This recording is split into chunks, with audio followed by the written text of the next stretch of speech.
all we're doing is making progress. And I think the progress is all we'll ever do. We're never going to get there and land in this nirvana-like state. We'll have a moment of it now and again, but it's always going to be a work in progress. And I think that doesn't mean you constantly do the self-help books and, go to retreats and learn about yourself and all of that. But it's about that constant knowledge of there's nowhere to get. All you can do is just improve your consciousness, become more open, become more free, and progress along that road.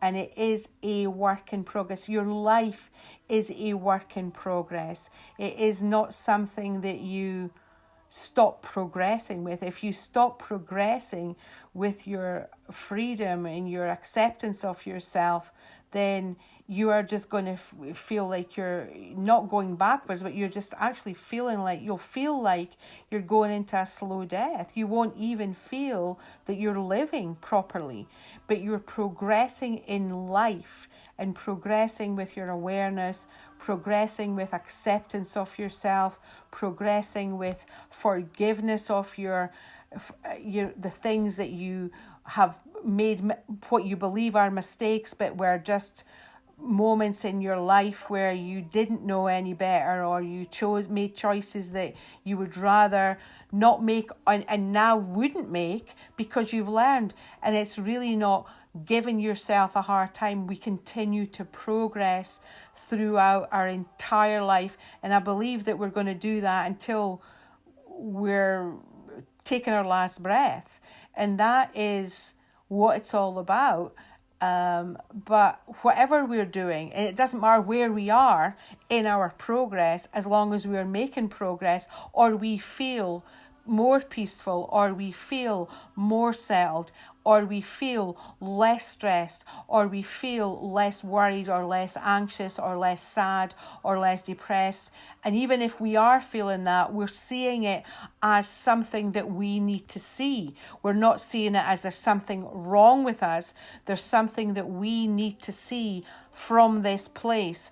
I don't know what it is. I may not have the answer, but I'm open to look at it, and I'm questioning, and I'm asking the question to myself and maybe another person or people that are also on their journey. I'm not going to ask these types of questions.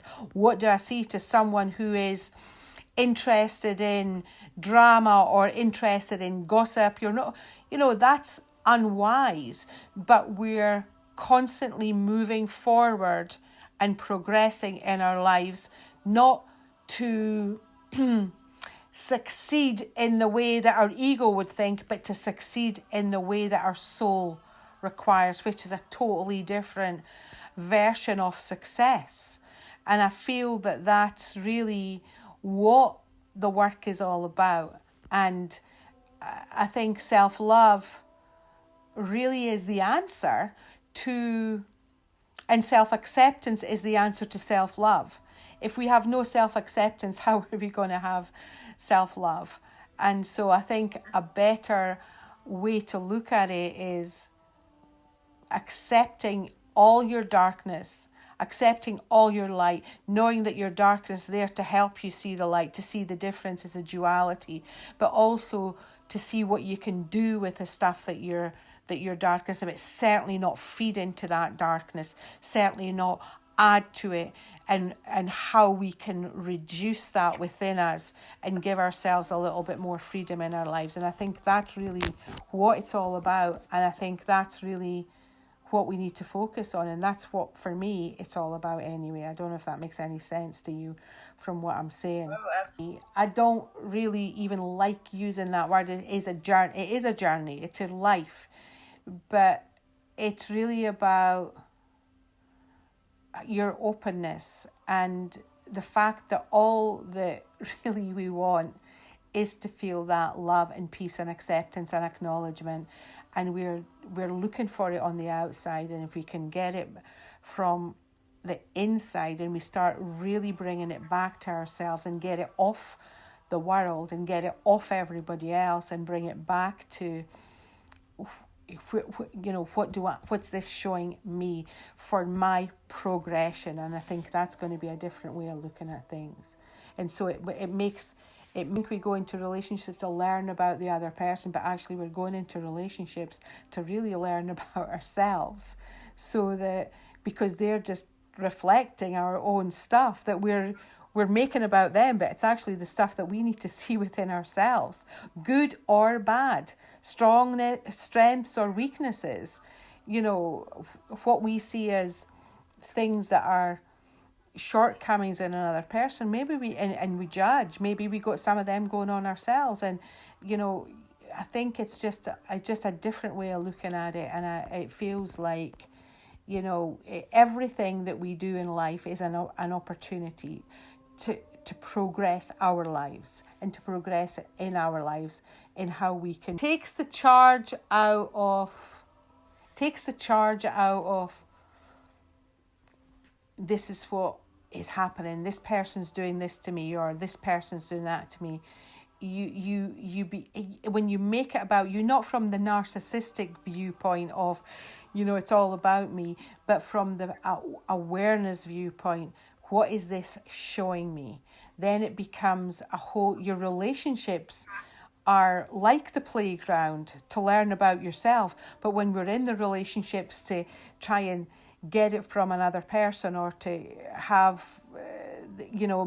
get the person to see us or whatever, and we're not seeing ourselves, then it becomes a different ballpark.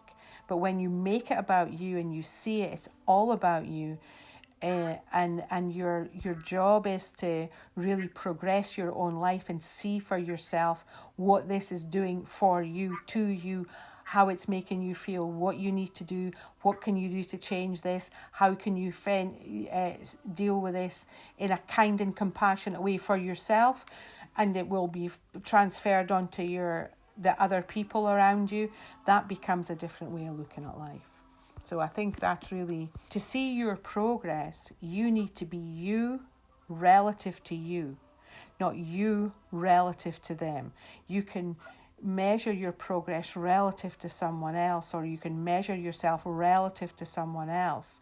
But when you see how you are relative to you, how you were 6 months ago or a year ago or yesterday even, and what you learned yesterday or what you learned in the last moment, it's you relative to you, and then you're in the progress of yourself. You're not in competition or in a fight or a battle subconsciously or consciously with anybody else, and you're certainly not getting into that terrible habit of comparing yourself with somebody else. You're comparing you with you, how you were another version of you, how you can continually improve you and progress within yourself. That becomes a different way of living, and people help us do that. But we also, with our awareness, can really support ourselves doing that.